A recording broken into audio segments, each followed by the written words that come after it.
I believe Biggie and Tupac was in-house. All had something to do with death row people. He starts blasting. You say Suge looks over, he sees you. Yeah. He looks right at you.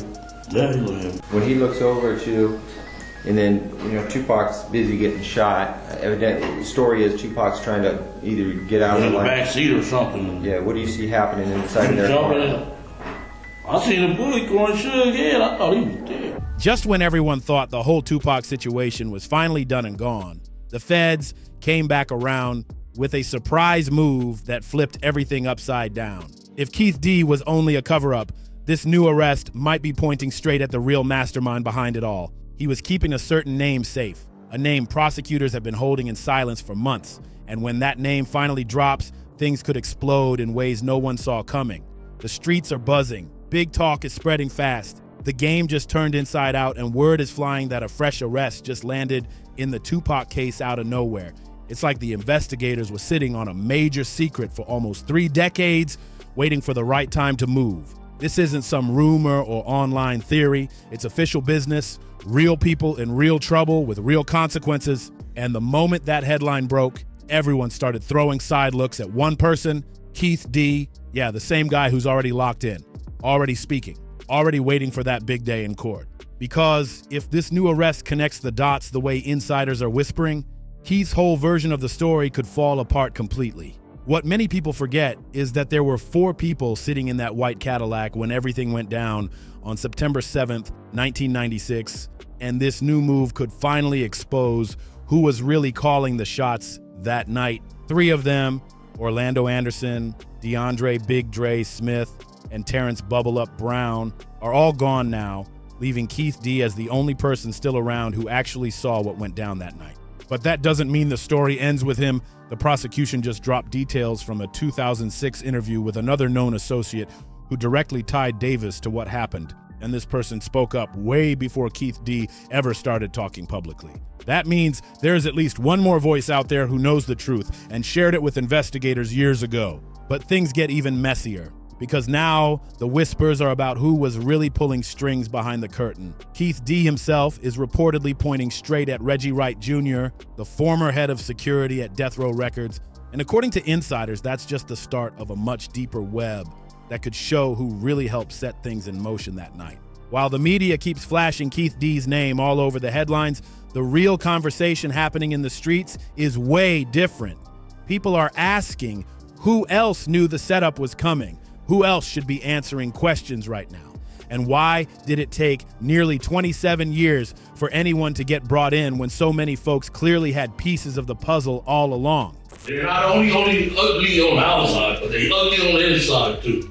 Dwayne Keefe D. Davis lashing out at prosecutors during another hearing about releasing him on bail. Now let's break down how this whole situation even got to this point. On September 29th, 2023, Las Vegas Metro finally rolled up on Dwayne Keith D. Davis and hit him with serious charges connected to Tupac Shakur's passing. But this wasn't one of those big, cold case breakthroughs where investigators suddenly uncovered new DNA or found some mystery clue. Not at all. This move happened because Keith D. just couldn't stop talking for years, and we're talking years. This man's been everywhere. Interviews, documentaries, podcasts, any platform that would hand him a mic. He even wrote a book called Compton Street Legend, where he laid out his street history and talked about his connection to what happened that night with Pac. He sat down with law enforcement multiple times and somehow became the go-to face for every unsolved hip-hop mystery doc out there. And in every one of those appearances, he kept saying he was there, sitting in that white Cadillac when everything went down with Tupac. Like, why would anyone keep saying that out loud over and over again? Well, here's the twist. Keith D thought he had full protection from back in 2008 and 2009 when LAPD was digging into Biggie's case. They brought him in and offered what's called a proffer deal. Basically, a limited agreement that lets someone talk freely about certain things without it being used against them directly. But here's the thing. Keith D thought that deal covered everything, including anything he said about the Tupac situation, no matter where or when he said it. Turns out he was completely mistaken. That so-called protection didn't stretch nearly as far as he believed, and now all those years of talking might have landed him in the biggest mess of his life. Those proffer deals only protect what's said during official meetings with investigators, nothing more. They don't give anyone a free pass to hop on every podcast, interview, or YouTube channel out there and brag about their part in a serious situation. And they definitely don't protect you when you start turning those stories into profit through books, shows, and documentaries. But speaking out of turn, Davis says he believes those boxes came from retired LAPD detective Greg Kading, who interviewed Davis as part of the investigation into the death of rapper Notorious B.I.G. In a recorded interview, Davis told Kading what happened in Shakur's case, believing he would have immunity. But let's rewind a bit and look at what actually happened that night, because the timeline explains why Keith D's arrest might just be scratching the surface of something way bigger. On September 7th, 1996, Tupac and Suge Knight had just left the Mike Tyson fight at the MGM Grand. In the hotel lobby, Pac and some folks from the death row camp confronted Orlando Anderson, a South Side Compton figure who had reportedly tried to grab a death row chain a few weeks earlier. That whole scuffle was caught on security footage for everyone to see. After things cooled down, Pac and Suge rolled out in Suge's black BMW, heading toward Club 662. But around 11:15 p.m., they stopped at a red light on Flamingo Road and Koval Lane. And that's when a white Cadillac pulled up right beside them on the passenger side, the same side Pac was sitting on. Then chaos broke loose. At least a dozen shots were fired. Tupac was struck multiple times, with one injury hitting his lung, another near his pelvis, plus others to his hand and thigh. Suge got hit with some fragments but made it out alive, yet just 6 days later, on September 13th, Tupac was gone at only 25 years old. And here's where things get even more twisted. Keith D himself admits he was sitting in the front passenger seat that night. He also admits that the weapon came from the back seat, where his nephew Orlando and Big Dre were sitting. But when it comes to who actually pulled the trigger, suddenly his story gets real foggy, real fast. For nearly 27 years, this whole case stayed frozen in time. Orlando Anderson was questioned back then, but never faced charges. And not long after, he lost his life in a Compton incident in 1998. Big Dre, gone. Bubble Up, gone too. Everyone who could have backed up or challenged Keith D's version of events disappeared, leaving him as the last man standing and the only one still talking. But while Keith D was out here turning his story into money, doing interviews, selling books, taking deals, Las Vegas prosecutors were quietly taking notes and piecing things together behind the scenes. On July 17th, 2023, they hit his home in Henderson, Nevada with a search warrant.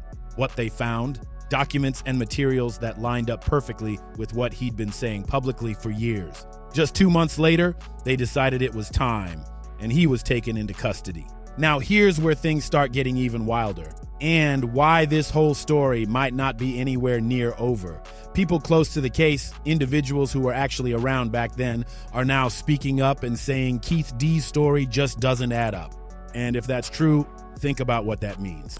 Those boxes contain a 2006 interview from a gang member who prosecutors say implicates Davis in Shakur's murder. Makes that statement 2 years before any confession the defendant ever made. If folks connected to Death Row Records were really tied to what happened to Pac, then the whole gang retaliation theory suddenly looks like a distraction. That scuffle at the MGM could have just been a setup. The perfect smokescreen for something far more planned. Maybe Keith D and his crew weren't masterminds at all. Maybe they were just being used or happened to be in the wrong place at the exact right moment while others made sure Pac would be left exposed. How did they know exactly where Pac would be that night? How did they know the route he'd take?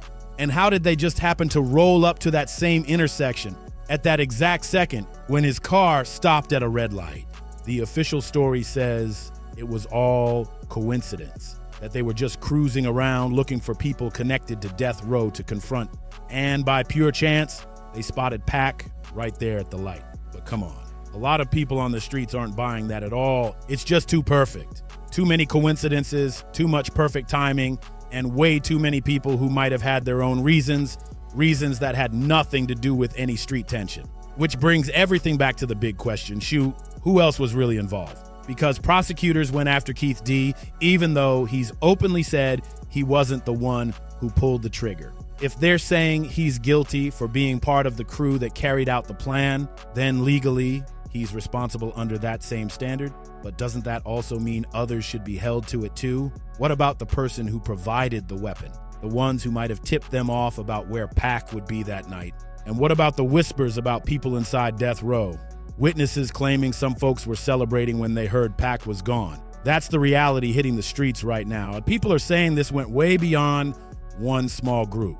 Bigger players might have been involved. People with serious power, major connections, and way more to lose if the full truth ever came out. When Keith D got booked and faced charges for first-degree involvement, most people figured he'd keep quiet, let his lawyers handle everything and play it smart. But that's not Keith D's style. From the moment he stepped into that courtroom, he's been carrying himself like he's the star of some blockbuster documentary instead of a man staring down a possible life sentence. And what's unfolded in court since then has shown just how messy and layered this case really is. The first major point his defense team threw down was all about immunity. Well, Tuesday's hearing centered on that new evidence. The main reason was Davis's bail, the judge denying Davis's first attempt over concerns the man putting up the more than $112,000 was really a middleman. She also said she was concerned Davis could profit off the alleged crime. Keith D's lawyers argued that everything he's ever said, all those interviews, all the podcast clips, the book he wrote, the public stories, should be protected under the same deal he made with investigators back in 2008 and 2009 when he was questioned about Biggie's case. They said that since he mentioned details about Tupac during those same talks, and since officers from multiple agencies, including LAPD, Las Vegas Metro, and even federal investigators, were aware of what he'd been saying, then he should be covered under that same immunity deal for anything tied to those conversations. Basically, they're saying he already cleared the air legally years ago, but the prosecution wasn't buying it, not even a little. They fired back hard, arguing that even if Keith D had limited protection for those specific sit-downs with law enforcement, that deal doesn't give him the right to turn around years later and go on every talk show, every YouTube channel, and every documentary openly telling the world about what he did. They made it clear that kind of immunity doesn't stretch that far. You can't spill everything on camera for money and fame, then claim you're untouchable because of a deal from over a decade ago. The prosecution hit even harder when they pointed out that Keith D wasn't just talking, he was making money off those confessions. They said he turned his story into a hustle, cashing in on book sales, getting paid for documentary features, and using his sudden fame to keep money flowing in. Under Nevada law, you can't profit from something tied to a serious crime. And the fact that he was out here turning his own involvement into a business move, prosecutors said, showed clear signs that he knew exactly what he was doing. The judge seemed to lean toward the prosecution's side. Multiple motions to dismiss the case based on the immunity argument were shut down, and the trial kept moving forward. But that wasn't the only chaos happening inside that courtroom. During one especially tense bail hearing, Keith D couldn't hold back. He started talking out of turn, visibly frustrated about how prosecutors were painting him and his family. He wasn't having it. He wanted to set the record straight right there in front of everyone. His anger mainly focused on the pile of evidence being used against him, boxes full of paperwork, transcripts, and interviews from the original investigations. Then, the prosecution dropped a major bombshell. They revealed they had a 2006 interview from another street figure who had already linked Keith D to Tupac's case. And that interview was done before Keith D ever started going public with his stories. That detail hit hard because it showed that law enforcement didn't just rely on his own interviews or confessions. They had independent evidence connecting him long before he went viral for it. The judge raised major concerns that Keith D might try to cash in on his fame while out on bail. But Davis's attorney says no law prevents that until a person is convicted. Right now, his son, myself, even he can enter into a contract with any media entity and make money on this case. She also questioned where the bail money was really coming from. Was it clean, legitimate money, or were people trying to use this high-profile case for their own agenda? That's when things took a wild turn in the courtroom. Keith D's defense attorney made a bold argument that got everybody talking. He said that under Nevada law, technically, there's nothing that stops someone from making money off their own story until they're convicted. So Keith D's team claimed he had the right to keep telling and profiting from his version of events until a jury said otherwise. That argument threw the courtroom into a whirlwind, creating a strange and controversial situation. A man facing one of the most infamous cases in hip-hop history was possibly making money off the same story that got him charged in the first place. It became a wild legal paradox. He was being prosecuted for what he said, yet those same words were now his only source of income. Everyone in the courtroom could feel how unusual it was. A true legal catch-22 that blurred the line between freedom of speech and the consequences of confession. But the most shocking twist came next, and it left the courtroom gasping. Keith D suddenly started dropping names, claiming there were other people who should be investigated for their roles in unsolved cases within hip-hop. And at the center of his allegations was one name that shook the room: Reggie Wright Jr., the former head of security at Death Row Records. This wasn't some random outburst made out of desperation. Keith D was clearly making a statement. He suggested that if he was being held responsible for Tupac's death, then Reggie Wright Jr. should also be investigated for his alleged ties to the Biggie case. That accusation hit hard because Reggie Wright Jr. has been a controversial figure in both stories for decades. As the son of Reggie Wright Sr., a respected Compton police officer, Reggie Jr. held a rare position, connected to both the streets and law enforcement at the same time. That dual role has fueled questions for years about what he really knew, when he knew it, and whether he might have had deeper involvement than anyone realized. Keith D's courtroom comments seemed to serve two big purposes. First, to shift some of the spotlight off himself and onto others he believed were also tied to these long unsolved hip-hop mysteries. And second, to hint that the story prosecutors were pushing, the one centered around simple street retaliation, might actually be way more layered than anyone's been willing to admit. Was he hinting that certain people inside Death Row Records had their own motives for wanting Pac gone? Was he suggesting that the brawl at the MGM and everything that followed were just a distraction, a convenient cover for something much deeper and far more calculated? The man who is now charged with the murder confessed in 2008 that he was involved and has been saying it very openly in interviews that he handed the gun to a guy named Orlando Anderson, his nephew. And Keefe's story is that Orlando pulled the trigger and fired the shots into the car, which Suge Knight was driving. Tupac was the passenger.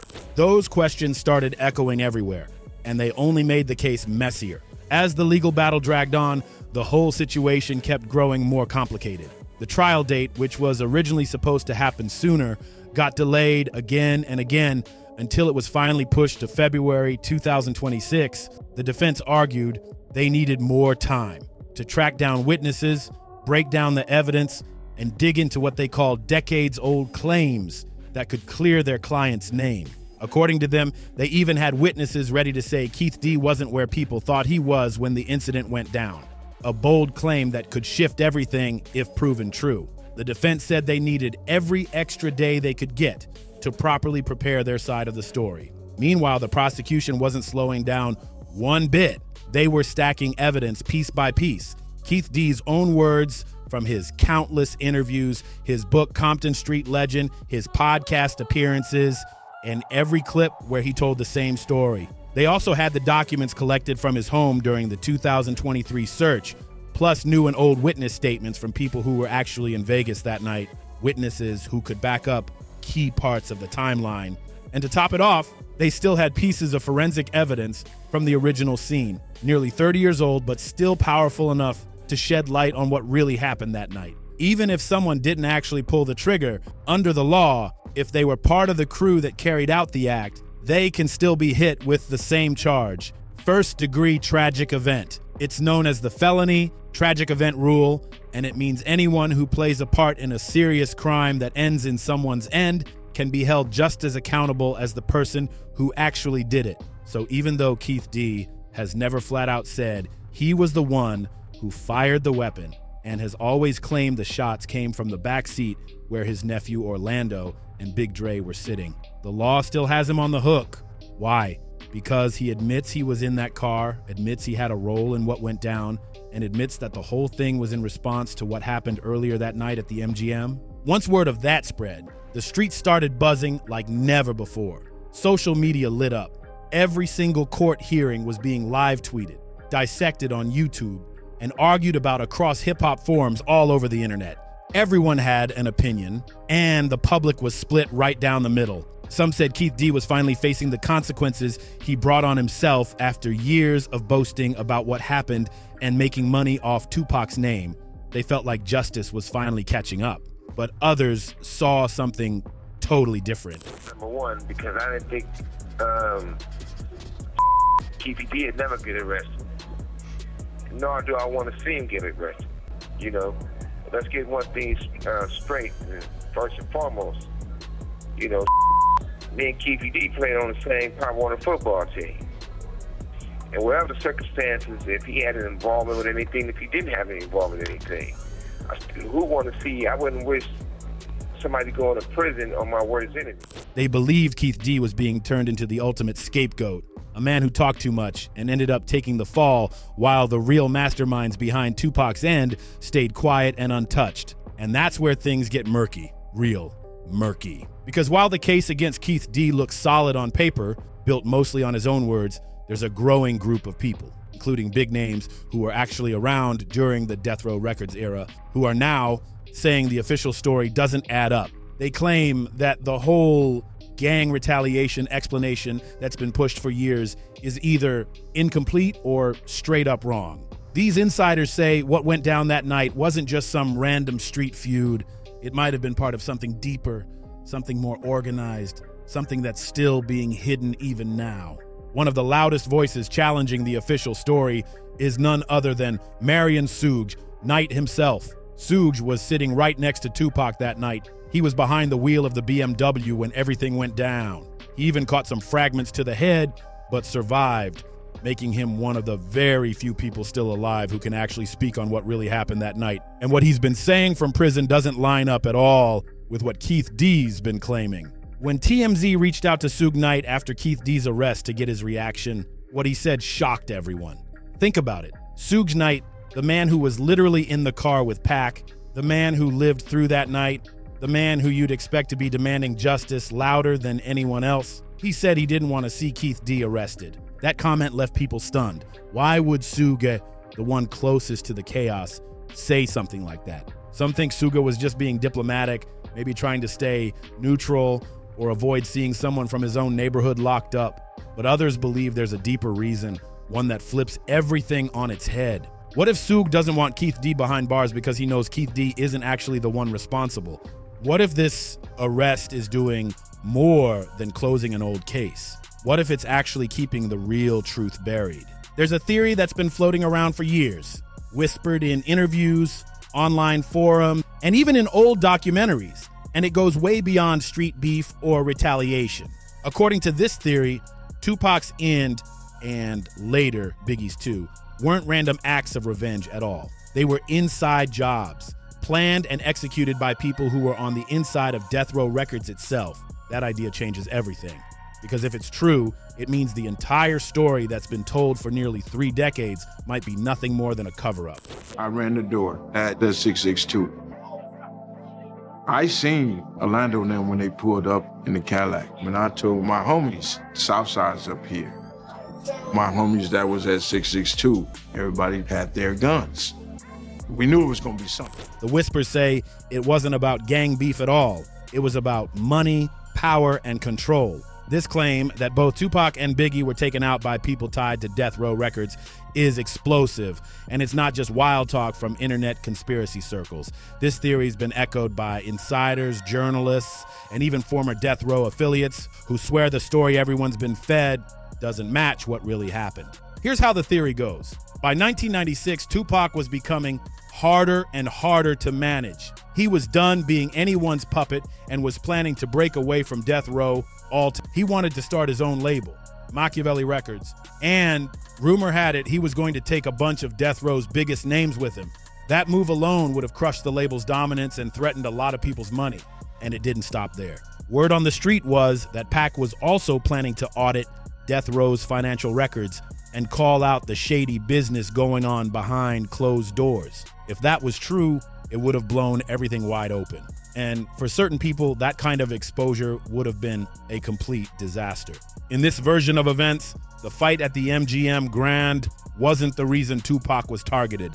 It was just the perfect distraction. Something that made his end look like a street retaliation when, in reality, it might have been part of a much more calculated setup. According to this theory, Keith D and his Southside crew didn't just happen to cross paths with Pac that night. They were out looking for death row people, sure, but the timing was too perfect. They had a gun ready, they ended up on the same route, and they pulled up to that red light at the exact moment Tupac's car was stopped, with the windows down and everything lined up perfectly.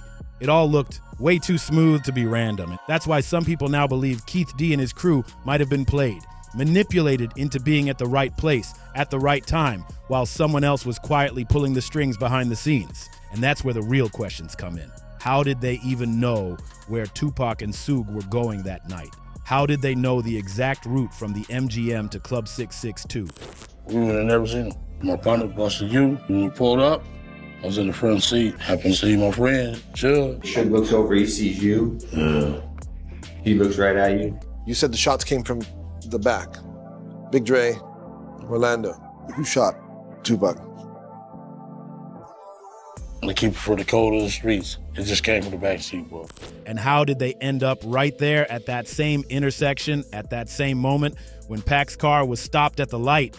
Was it really just a coincidence that night, or was someone feeding them inside information? Everybody knew something big was brewing, but then things took a turn that no one saw coming.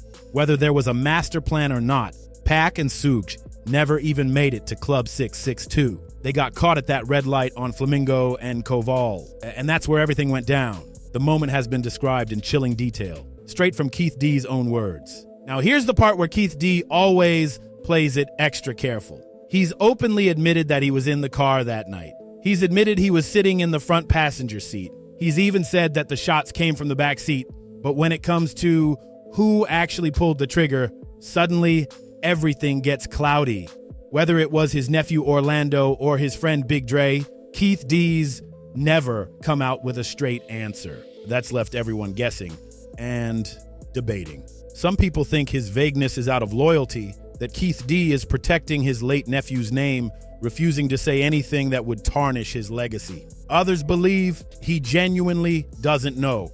They say that in the middle of the chaos, with adrenaline rushing and everything happening in a matter of seconds, he might not have even been able to tell which of the two in the back seat was actually firing. But then there's a third theory, and it's the one that keeps resurfacing again and again. Some believe Keith D knows exactly who fired those shots that night, but that the person isn't who everyone thinks it is. And if that's true, then Keith D's silence might not just be about loyalty. It could be about fear, or maybe even something way more complicated. If the truth ever came out, it could expose something way bigger than a simple act of retaliation, something that could completely rewrite hip-hop history. What makes this whole case so significant and so frustrating is that it's forcing everyone to confront one of the most painful chapters the culture has ever seen. Back in the mid-1990s, the East Coast versus West Coast feud tore everything apart. Careers ended, friendships shattered, and the entire rap game was changed forever. Tupac and Biggie, two of the most gifted voices of their generation, were both gone too soon, and nearly 3 decades later, the world is still searching for clear answers about what really happened and why. Now, 27 years later, the case is once again full of twists. Official documents confirm that aside from Keith D, there haven't been any new arrests directly tied to Tupac's death. But the legal chaos surrounding Keith D just keeps growing. His trial, which was supposed to happen much earlier, has now been pushed back again, this time to February 2026, after both sides clashed over new evidence and fresh witness statements. The defense is claiming they've got witnesses who can place Keith D somewhere else completely at the time of the shooting. And if that turns out to be true, it could shatter the prosecution's entire case. That's a major development that's got everyone watching closely. But that's not the only thing heating up the courtroom. In January 2025, Keith D picked up an additional charge, this time for an alleged altercation behind bars. Prosecutors jumped on it right away, using it as proof that he's still a potential risk and shouldn't be released before trial. His lawyers, though, are fighting back hard. They've filed multiple motions challenging the evidence, including a huge one in October 2025 that pushes to suppress evidence collected during the 2023 home raid. The defense argues that investigators broke several procedural rules when they searched his place, and if the judge agrees, that evidence could get thrown out completely.